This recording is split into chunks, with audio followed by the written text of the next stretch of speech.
Il-Gvern da Green Paper li permezz tagħha fetaħ konsultazzjoni pubblika wiesa bilan li jissaħħaħ il-qafas legali dwar il-protezzjoni ambjentali f'Malta.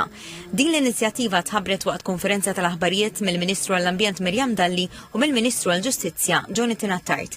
Il-Green Paper tistiden li ċittadini lil għadiet mhux governattivi, lil negozji u lill esperti biex irisqu l-fehmiet tagħhom dwar kif jistgħu jitfasslu liġijiet aktar b'saħħithom, b'aktar trasparenza u governanza aħjar filwaqt li jħarsu lejn futur aktar sostenibbli.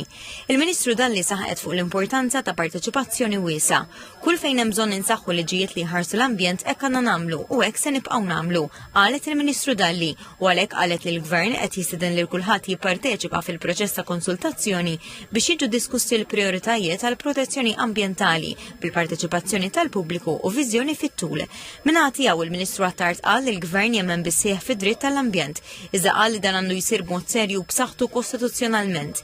Il-Ministru Attard qal li l-proposta tal-Oppożizzjoni tintroduċi dritt b'mod vag u mingħajr kontrolli proċedurali li jistgħu jiftħu l-bieb għal kawżi bla bażi u saħansitra malizzjużi. Sostna li dan mhux mod kif nipproteġu l-ambjent iżda kif nipperikolaw l-istabbiltà legali u l-investiment. Il-konsultazzjoni se tibqa' miftuħa sal-4 ta' Diċembru li ġej.